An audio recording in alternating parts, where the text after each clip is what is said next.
नमस्कार दोस्तों, NCERT series चल रहा है, ठीक है? तो छोटा-छोटा जो टॉपिक चल रहा है अभी इसमें जो 12वां अध्याय है वो काफ़ी इम्पोर्टेंट हो जाता है, जो साइंस बैकग्राउंड से नहीं है, ठीक है?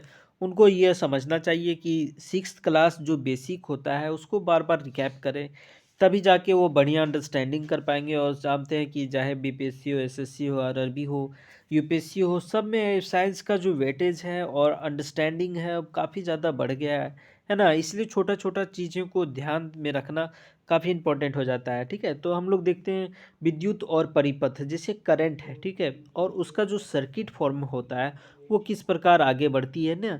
और वो किस प्रकार ये सर्किट का फॉर्मेशन होता है तभी करंट का फ्लो होता है या विद्युत का फ्लो होता है। विद्युत में फ्लो में क्या इन्वॉल्व है? इलेक्ट्रॉन है, होल है, पॉजिटिव चार्जेज़ है, नेगेटिव चार्जेज़ है ना? ये सारा चीज़ों को हम इसमें थोड़ा बहुत जो भी दिया गया है उसके अकॉर्डिंग ओवरव्यू करते हैं, ठीक है? चलिए शुरू करते हैं। तो सबसे पहले विद्युत सेल, तो विद्युत सेल क्या होती है? तो विद्युत सेल हम लोग देखते हैं कि जैसे टॉर्च में लगा होता है, विद्युत सेल मिलती है ना? विद्युत सेल का उपयोग विविध विद्युत स्रोत के रूप में, ठीक है? कलाई घड़ी, रेडियो, कैमरा अन्य युक्तियों में किया जाता है, ठीक है? और ध्यान में रखना है कि जैसे आपका विद्युत सेल में 2 प्रकार का होता है, जो ऊपर वाला प्लस है वो क्या आपको इंडिकेट करता है कि वो धनायन है, धनायन, ठीक है? धन आयन, ठीक है? और जो आपका नीचे वाला है ये ऋणायन है, ये क्या हो गया आपका ऋणायन, ठीक है? ऋणायन है, तो इसको नेगेटिव चार्ज बोलते हैं और ये आपका पॉजिटिव चार्ज हो गया है ना धनायन को। तो यही टर्मिनल अर्थात धनात्मक जो सिरा है उसको क्या बोलते हैं?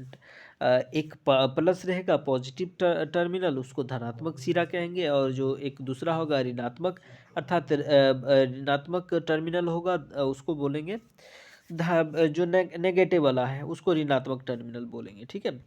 चलिए अब हम लोग जानते हैं कि उसमें क्या होता है, एक चीज़ और बता देते हैं कि जो विद्युत सेल में होता है, रासायनिक पदार्थ से सेल से विद्युत उत्पन्न करते हैं। तो याद रखिएगा जैसे इसमें रसायन होती है, ठीक है? जो आपस में अभिक्रिया करती है और वो विद्युत ऊर्जा का उत्पन्न करती है ना? तो रासायनिक पदार्थ होती से सेल विद्युत उत्पन्न करता है। जब विद्युत सेल में संचित रासायनिक पदार्थ का इस्तेमाल कर दिए जाते हैं, तब विद्युत सेल विद्युत पैदा करना बंद कर देते हैं। तो यही है कि रासायनिक पदार्थ है जो इस प्रकार का विद्युत उत्पन्न करने में उपयोग सहयोग कर रहा है ना। उसके बाद ये देखिए चेतावनी वाला साइन है, उसके बाद हम लोग आते हैं यहाँ पे। देखिएगा यहाँ पे जो लगा हुआ है तंतु है ये इसको फिलामेंट बोलते हैं, ये आपका टर्मिनल है ना? ये वाला पार्ट टर्मिनल है, ठीक है? चलिए आगे आते हैं हम लोग।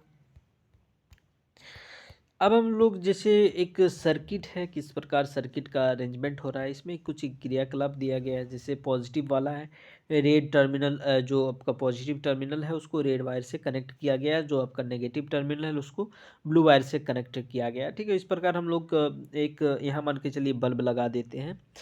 तो यहाँ पे जो बल्ब लगेगा, ठीक है? यहाँ पे बल्ब जो लग जाएगा वो हम लोग क्या करेंगे, ये पूर्ण रूप से सर्किट क्या है, ये जो सर्किट फॉर्मेट हो रहा है वो क्या होगा आपका संपूर्ण सर्किट होगा, है ना? चलिए आगे आते हैं, जैसे अब देख लेते हैं। अब विद्युत परिपथ जैसे इसमें दिखाया गया है, जैसे यहाँ हम लोग सर्किट का फॉर्मेशन किए तो ये बल्ब जल चुका है। अगर यहाँ देखिए जुड़ा नहीं है तो ये जलेगा नहीं, क्यों? सर्किट पूर्ण रूपेण परिपथ नहीं बना है ना? तभी तो करंट फ्लो होगा जब तक वो कनेक्टेड नहीं होगा पूर्ण रूपेण। इसमें भी देखिए यहाँ खुला हुआ इसलिए नहीं जला है। उसके बाद देखिए किसी भी तरीके से अगर एक ही टर्मिनल से अगर हम लोग दोनों जोड़ देते तब भी नहीं होगा, क्योंकि हम लोग प्लस माइनस करेंगे, है ना? तभी जाके वो टर्मिनल कनेक्टेड होगा और देखिए अगर वो हम ये प्लस इधर भी कर, ये माइनस है, ये प्लस दे रहे हैं तो भी अब क्या हो जाएगा, बल्ब जल जाएगा, है ना? तो तभी जलेगा जब आपका परिपथ पूर्ण हो जाए, है ना? अब आते हैं विद्युत धारा किसे कहते हैं, देखिएगा जैसे हम लोग देखिएगा इसमें दिया गया इस प्रकार की व्यवस्था विद्युत परिपथ का एक उदाहरण है।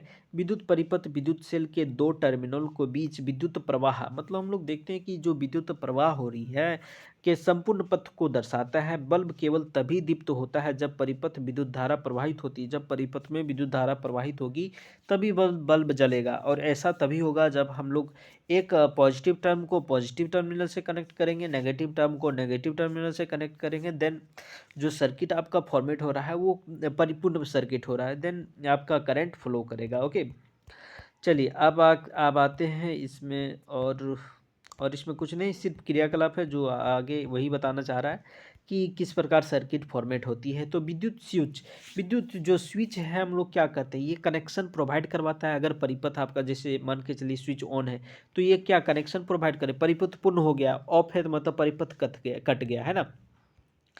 जैसे ये साधारण स्विच है, आपका स्विच का फॉर्मेशन है। उसमें बाद देखिएगा ये क्या है, आपका ऑफ है, विद्युत स्विच और परिपथ को एक्टिवेट कर दिया गया है। अब हम लोग देखते हैं ऑन की स्थिति में क्या होगा, दोनों कनेक्शन जुड़ा रहेगा, और ऑफ की स्थिति में कनेक्शन टूट जाएगा। ठीक है, अब हम लोग आते हैं कि विद्युत चालक और विद्युत रोधक। तो नाम ही सजेस्ट कर रहा है कि विद्युत का जो कंडक्शन करने में यानी चालन करने में सहयोग करता हो, और जो आपका विरोध करता हो उसको विद्युत रोधक कहेंगे, है ना। तो जैसे हम मान के चलिए कॉपर हो गया, सिल्वर हो गया, एल्युमिनियम वायर हो गया, किसी प्रकार का जो आपका मेटल वायर होती है वो क्या करती है, कंडक्शन करती है ना। तो यानी कि अर्थात विद्युत का चालन करती है। प्रतिरोध अर्थात वैसा, जैसे माइका माइका मतलब जो मान के चलिए क्या, अभ्रक है ना। अभ्रक जो होती है वो क्या करती है, आपका विद्युत का चालन नहीं करती, तो एक प्रकार का विद्युत रोधक है ना, क्योंकि ये कंडक्शन का अपोज कर रहा है, यानी कंडक्शन को नहीं बनने दे रहा है ना। तो इस प्रकार हम लोग जैसे देखिएगा इसमें जो सेल है, ठीक है, यहाँ पे ध्यान दीजिएगा, यहाँ परावर्तक है जहाँ से लाइट इंसिडेंट करेगा और वो अपने आप फैलाएगा। ठीक है, यहाँ पर कनेक्शन है, देख लीजिएगा स्विच, ये स्लाइड स्विच है। ठीक है, जो परिपथ को पूर्ण करता है या फिर तोड़ता है। तो यहाँ पे देखिए plus terminal, minus terminal, plus terminal, minus terminal. तो हम लोग यहाँ देख रहे हैं कि प्लस माइनस, ऐसा नहीं कि प्लस को प्लस से जोड़ दिया गया, प्लस को प्लस नहीं, ये प्लस माइनस ऐसा इसलिए किया गया कि ताकि जैसे माइनस से प्लस की ओर इलेक्ट्रॉन मान के चलिए फ्लो कर रहा है। ठीक है, तो यहाँ भी यह फ्लो बनता रहे। ठीक है, यहाँ जो फ्लो बनता रहे अर्थात ये करंट है, यानी जो विद्युत का फ्लो है, विद्युत का जो चालन है वो बनता रहे परिपथ में। और साथ ही जो स्विच है यह कनेक्शन प्रोवाइड करता है, दोनों को ऐड कनेक्शन को पूर्ण करता है या फिर उसको ब्रेक डाउन करता है। ठीक है, समझ गए ना। चलिए उसके बाद हम लोग आगे आते हैं। सेल तो जान गए कि हम लोग एक प्रकार का रासायनिक पदार्थ होती है, और जो दो टर्मिनल प्रोवाइड करवाती है, प्लस और माइनस, और वह रासायनिक अभिक्रिया अगर ख़त्म कर दे या वह रसायन क्रिया ना करे तो वह सेल काम करना छोड़ देगा, है ना। उसके बाद कुछ कुछ दिया गया जैसे धातु। तो जैसे धातु है, क्या ये धातु विद्युत का चालन करेगा कि नहीं, बल्ब जलेगा ना, बिल्कुल जलेगा। रबड़ नहीं जलेगा, प्लास्टिक नहीं जलेगा, लकड़ी नहीं जलेगा, कांच नहीं जलेगा, धातु जलेगा, है ना। तो इस प्रकार हम लोग देखते हैं जो मेटल है, जो आपका क्या है, वो विद्युत का चालन करता है। जो पदार्थ विद्युत प्रवाह को होने देते हैं उसे क्या बोलते हैं, विद्युत चालक। और जो पदार्थ विद्युत प्रवाह के को रोकता है, नहीं चालन होने देता है, उसको विद्युत रोधक कहते हैं ना। तो हमारा शरीर भी याद रखिएगा विद्युत का चालन करती है। जैसे देखिएगा आपका शरीर विद्युत का अच्छा चालक है, अतः विद्युत उपकरणों का उपयोग करते समय सावधानी बरतना चाहिए, है ना। जब किसी को करंट का लगता है अर्थात तो वह उसके शरीर से विद्युत परिपथ बन चुका है, उसके शरीर से इलेक्ट्रॉन बहने लगा है, इसलिए उसको बहुत बड़ा झटका लगता है ना। ठीक है दोस्तों, सब्सक्राइब कर लें, लाइक करें और शेयर करें। ठीक है, फिर अगला चैप्टर में मिलते हैं। धन्यवाद।